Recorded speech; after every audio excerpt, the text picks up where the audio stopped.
ते पुण्य केल्याच्या नंतर देवाला सुद्धा वाटलं पाहिजे ह्याचा उद्धार केला पाहिजे.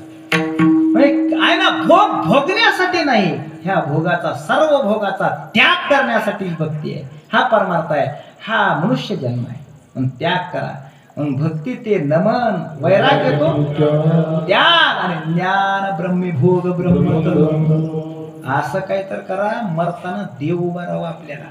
नाहीतर भावाला बोलवा, पत्नीला बोलवा, लेकराला बोलवा, लेकीला बोलवा म्हणण्याची वेळ येऊन आहे ना. देवाला बोलवा म्हणायचे. निहावयासी मूळ पाठवील कधी मज कृपानिधी पांडुरंग. देवाला म्हणा देव न्यायला येऊ हो आपल्याला.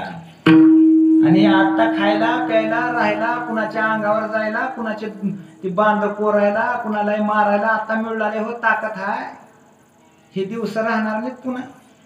लय पळत जात होते की पहिलं कुणाच्या बी अंगावर. आता जायना गेला ही उठायची ना गेले हो. म्हणजे उठायला साज बी जाणार. अरे कवा तर ही अवस्था येणारच आहे.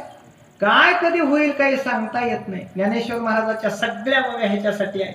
सगळ्या वव्या सांगितल्या आहेत. मरायचं तर ठरलेलंच आहे. हे जसं फाटके कपडे काढावं आणि नवीन कपडे परिधान करावं तसं जन्म मरणच आहे ना. ज्ञानेश्वर महाराज सांगतात जीर्ण वस्त्र सांडेजे मग नूतन वेडजे तैसे देहांतरा ते स्वीकारिजे चैतन्य नाते वासांसे जीर्णानी यथा विहाय नवानी गृह्णाती नरोपराणी तथा शरीरानी विहाय जीर्णान यज्ञानी संयाती नवानी देही. लय चुकलाले गुरुजी, लय चुकलाले का? तुमच्या तोंडाकडे बघलायत सगळे म्हणजे ह्याला येऊ लागले का नाही. मग तुम्ही चुकलं बी तर भय भय भय भय म्हणायचं.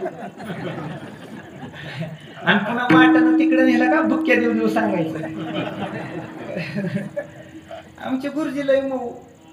चुकलं बी तर होय होयच म्हणणार आणि पुन्हा मयानं सांगणार. असली हातवटी कुणाची मिळणार नाही. सगळ्या सगळ्या असलं जीवन कुठे मिळते बा. साच्याने मवा मिथले परी रसाळ शब्द जैसे कल्लोळा अमृता. हे लय रात्रभर सांगितलं असतं वर सोडून जायचं. लवकर सोडावं लागते कीर्तन. मग सांगा लय चांगला गाडी टाकून नेहू म्हणाला.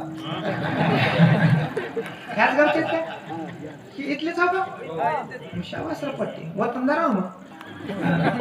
विठाला विठा